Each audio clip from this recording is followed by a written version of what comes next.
natin ngayon, ito po, no? Si Torre, umamin po na hindi siya qualified sa NBI. O yan po, yung mga matitigas po ng ulo na ipinipilit po na si Torre po ang i-appoint sa NBI. Mismong si Torre na po ang nagsabi. Siguro naman maniniwala na kayo. Ayaw nyo maniwala pag sinasabi kong dapat abogado eh.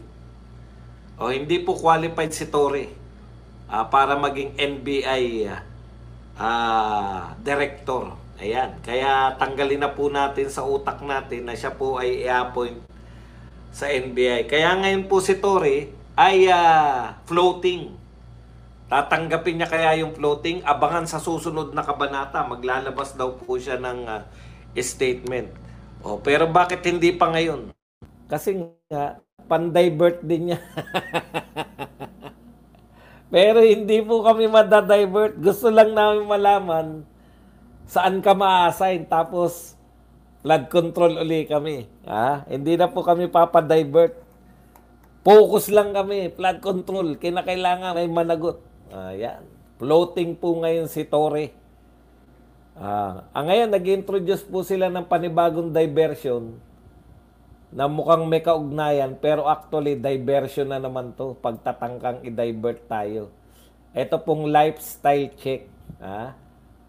Tinignan ko yung balita, lahat po ng mainstream media, ito po ang pinag-uusapan, lifestyle check ng mga tao sa gobyerno. Mukhang wala naman pong problema dyan sa lifestyle check na yan.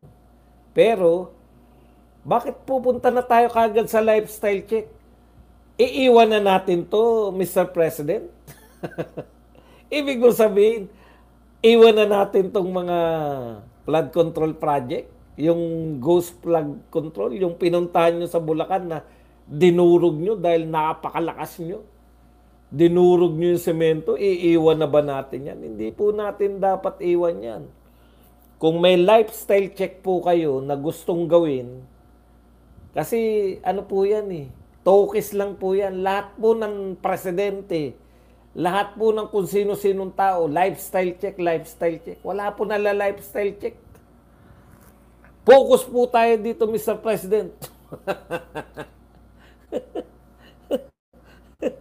Huwag nyo na kaming mga... alam nyo po, kita nyo ano po pinakamainit na issue bago tong flood control?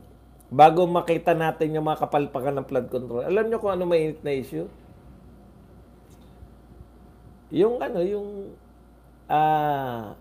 scatter. 'Di ba? Galit na galit pa tayo riyan. Bakit ginagawa niyo sugarol?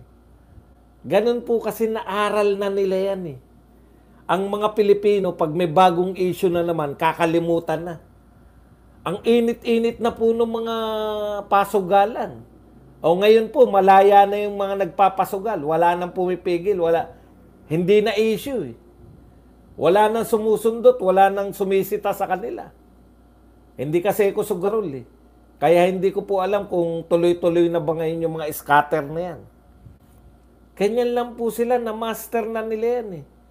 I-divert lang natin yan sa ibang issue, makakalimutan din nila yan. Paano namin kaya ngayon po, Mr. President, sino po,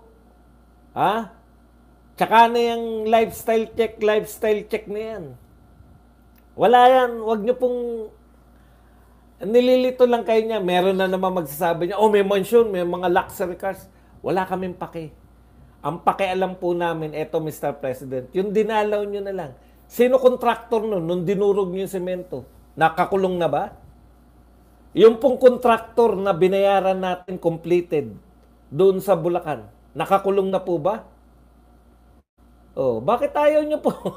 Hindi po pwede, papalitan nyo na naman ang lifestyle check. Dito muna tayo. Ano na po aksyon nyo ron? Walang proyekto. Galit ako, sabi nyo pa.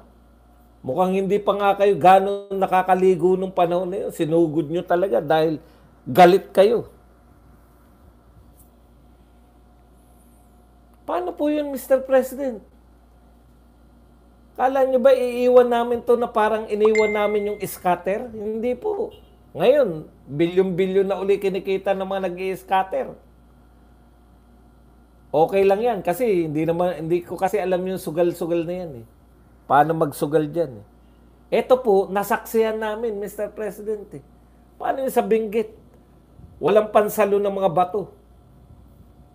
Ano yung sinabi nyo? Para tayo nag-aksayan ng pera, nagtapon ng pera sa ilog. Pero may sinabi kayong nakakatakot, Mr. President eh. Ang sabi nyo, dodoblehin natin yung budget para ayusin. Natuwa pa yung kontraktor, imbis na maparusahan kami, sabi ng mga kontraktor, putya, imbis pala parusahan tayo ni Mr. President, bibigyan pa tayo ng doble. Madodoble pa. Palpak na nga tayo, dodoblehin pa yung ating ano. Ayos talaga to si Mr. President. Wala pong mapaparusahan. Kahit doon na lang po sa 3 pinakita nyo. Wag na po sa iba. Ganun na lang po yun. Iiwan na lang natin. Lifestyle check naman tayo kagad. Ha? Ano yun, Mr. President? Yung sinabi mong ghost project, ila-lifestyle check pa ba yun? Hindi na po kinakailangan i-lifestyle check yun. I-demanda nyo na lahat ng mga pumirma dun, kasuhan na yun. Huwag po tayong ganun, Mr. President. Nadali nyo na kami dyan sa scatter eh. Wala na ngayong nagrarally sa scatter. Wala mga sugal, online sugal. Wala na nagmamagaling na galit na mga senador na nakakasira ng kabuhayan. Meron pa ba? Lahat po ng mga issue, kaya po nilang i-divert. Meron pa ba nagwawala ngayon? Meron pa bang mga kaparian na nananawagan na huwag tayong ano? Alam mo, Luisito Rojas, may time ako para magbasa. Hindi ngayon ang time. Panahon ko to para mag-discuss. After ko mag-discuss, magbabasa ako. Alam nga namang magbasa lang ako, hindi po tayo ganun. May topic po ako. Pero nakikita ko yung mga sinasabi nyo. Pag importante naman, babasahin natin. Oh. Napakasimple po ng ginagawa nila. May malaking issue, magke-create na naman sila ng malaking issue. Sanay na sanay yung pamilya na yan ni Mr. President. Nawala na po.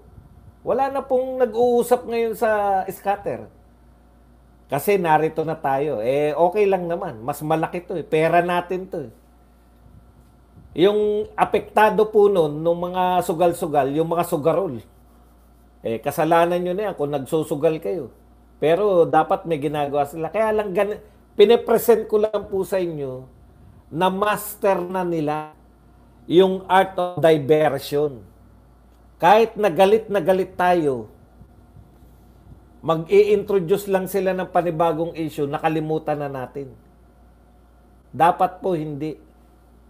Yun yung pinakapunto ko po rito. Dapat po hindi. Di ba?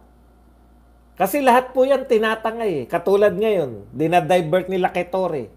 May away ba si Torre tsaka si John B? Galit ba si Torre kay BBM dahil tinanggal siya?